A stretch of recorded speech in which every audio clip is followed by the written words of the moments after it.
మన ప్రభువును రక్షకుడైన యేసుక్రీస్తు నామములో మీ అందరికీ సర్వశుభాలు దైవాశీస్సులు. ప్రభునందు ప్రియ సంఘ బిడ్డలారా బాగున్నారా? సార్వత్రిక సంఘ విశ్వాసులారా బాగున్నారా? మంచిది.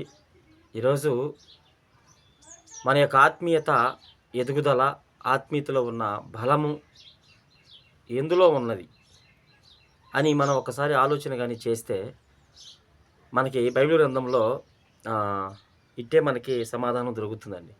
చాలామంది ప్రభువును నమ్మి కూడా బలాన్ని కోల్పోతూ ఉంటారు. ఆత్మీయ స్థితిలో దిగజారిపోయినటువంటి స్థితిలోకి వెళ్ళిపోతూ ఉంటారు కదా! మీ అందరికీ తెలిసేటువంటి విషయమే.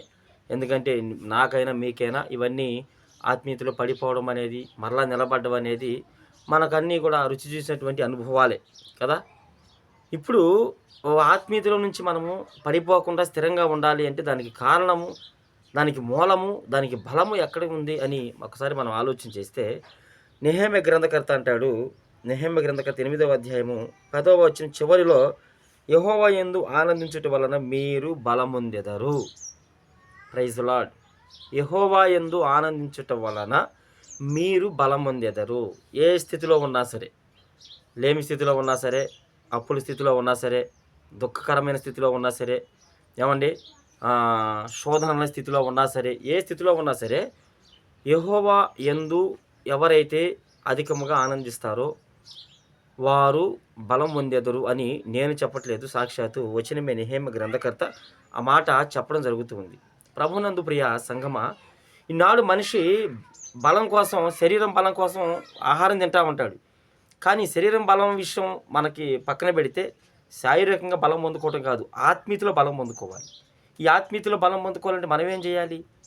మొబైల్తో సహవాసమా, లేకపోతే పిచ్చాపాటి మీటింగులా, లేకపోతే ఇంకా వేరే వేరే వాటిలో కాలక్షేపం చేయడం కాదు. కానీ మన ఆత్మీయతలో బలం పొందుకోవాలంటే ఖచ్చితంగా యెహోవా యందు ఆనందించాలట.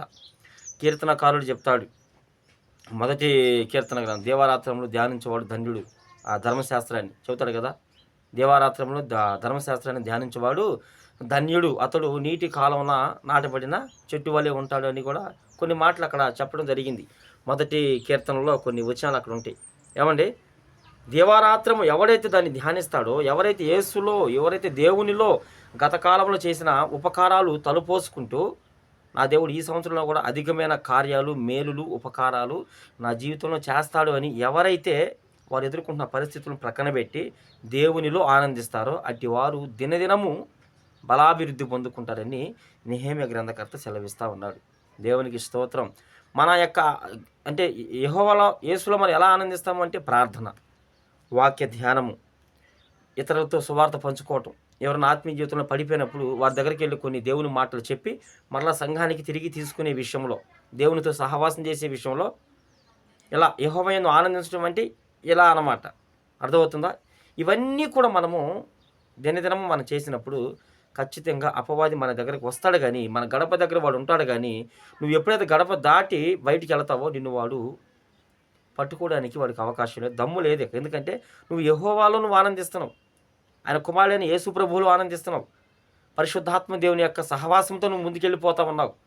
ఇక వాడు ఎటు చూసినా నిన్ను పట్టుకొని లోకంలోకి తీసుకెళ్ళడానికి వాడికి అవకాశం లేదు ఇక కదా. ఎందుకంటే నువ్వు ప్రతిదీ కూడా నువ్వు నీకు అనుకూలంగా మార్చుకొని దేవునిలో ఆనందిస్తున్నావు కనుక వాడు నీకు చీకు చింత ఈ పరిస్థితులు తీసుకొచ్చి నీ ముందు పెట్టినా అవి నీకు కానరావు. దేవునిలో సంతోషిస్తున్నావు కనుక, దేవుడు కార్యాలను బట్టి సంతోషిస్తున్నావు కనుక, దేవుని వాగ్దానం బట్టి విశ్వసిస్తున్నావు కనుక నా దేవుడు ఖచ్చితంగా దినదినము నీకు బలాభివృద్ధిని ఇస్తాడు అని ఇక్కడ నెహెమ్యా గ్రంథకర్త చాలా స్పష్టంగా మాట్లాడుతూ ఉన్నాడు. ప్రభునందు ప్రియులారా, మన బలం ఈనాడు యెహోవాలో ఉంది, ఆనందంలో ఉంది.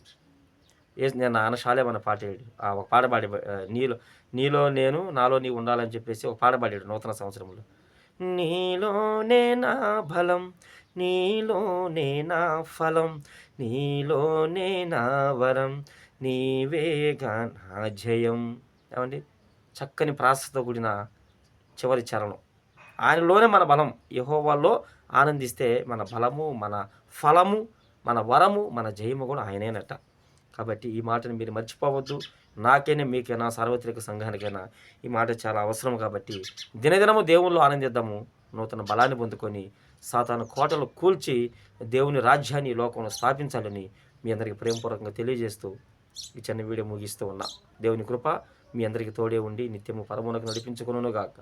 ఆమేన్.